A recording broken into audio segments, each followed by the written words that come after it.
બાળકને ખરાબ છે, ગરીબ છે, એટલા માટે અમે બાળકને ભણાવવા માટે આશ્રય માટે આ પ્રોજેક્ટ ચાલુ કર્યો છે. બીજું કે અમારે 500 રૂપિયા સરકાર તરફથી ગ્રાન્ટ આપે છે. એમાં કેવું કે આપણે બહુ કે 5 કે 10 ટેલમ લેતા હોઈએ છીએ, તો અમે આ વખતે એવો પ્રયત્ન ચાલુ કર્યો છે 500માં 500 લઈએ, જે ટોટલી આ વેસ્ટ મટીરિયલ છે. એના અંદરથી બધું અમે પોતાના આઈડિયા પ્રમાણે બનાવ્યું છે.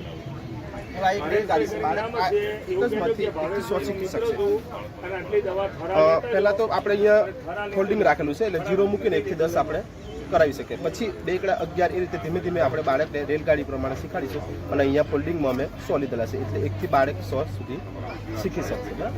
એવી જ રીતે આ ચડતો ઉતરતો ક્રમ છે. હા,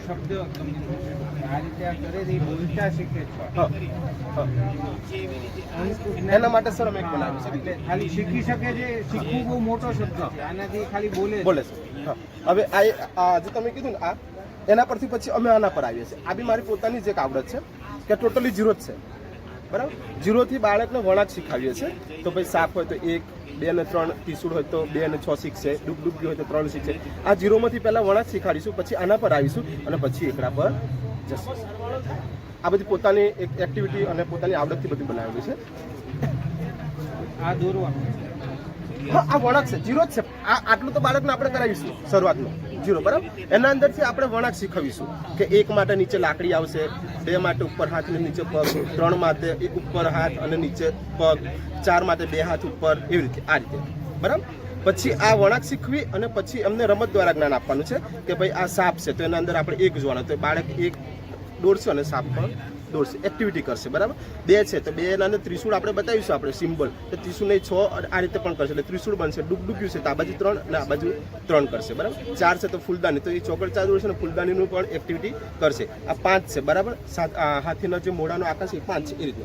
પક્ષી ઊંધું છે તો એ 7 લેશે, કોડાડી છે તો 8 લેશે, ત્રિશુળ હોય તો 9 લેશે, અને ગોકુળ ગાય હોય તો એકડો અને મીંડું 10 લેશે. પછી એને આવડી ગયા પછી આ અંકો પર લેવાનું છે. પછી એક આ ચડતો ઉતરતો ક્રમનું બનાવે છે કે બાળકની આવડી ગયા પછી 1 થી 10 અંકો આવડી ગયા પછી આપણે ચડતા ઉતરતા ક્રમમાં, તો ભાઈ અત્યારે હાલમાં 0 પર છે, તો પછી કયા સ્ટેપ પગથિયા પર આવે, પછી 2, 3, 4, 5, 6, 7, 8, 9, 10, 11 એ રીતે, બરાબર.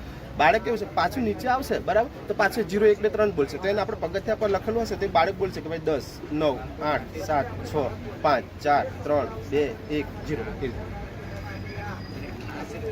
પછી એ અંક આવડી ગયા પછી 1 થી 10 એના માટે એક સરવાળા ગણ બનાવેલી છે કે બાળકને મૌખિક સરવાળા પણ આવડી જશે, બરાબર. તો ભાઈ 8 ને 1 9 રમતું જશે, 7 ને 1 8, 6 ને 1 7, એ રીતે બાળક બંદૂક રમશે અને શીખશે, બરાબર. એક સરખામણી ફાઇલ બનાવેલી છે અમે, અત્યારે હાલમાં બંધ છે તો આ ચોપડી ખુલ્લી છે, બરાબર.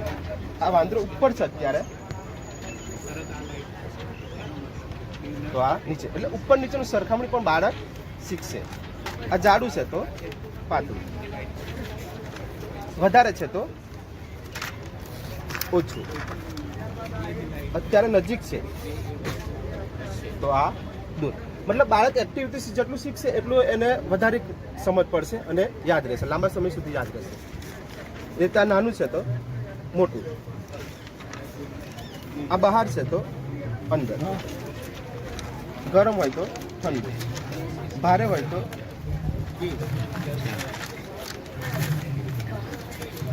હલકું, બરાબર.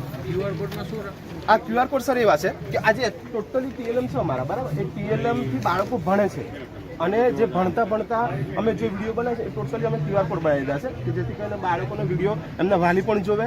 અમે એક ગ્રુપ બનાવી છે, વોટ્સએપ ગ્રુપ, એમાં અમારી લિંક શેર કરી દઈએ, QR કોડ મોકલી વાલી જોવે કે અમારું બાળક આજે શાળામાં શું ભણીને આવ્યું છે, કેટલું શીખ્યું છે. QR કોડથી બાળકો અને વાલીઓ બધું ચેક કરે છે.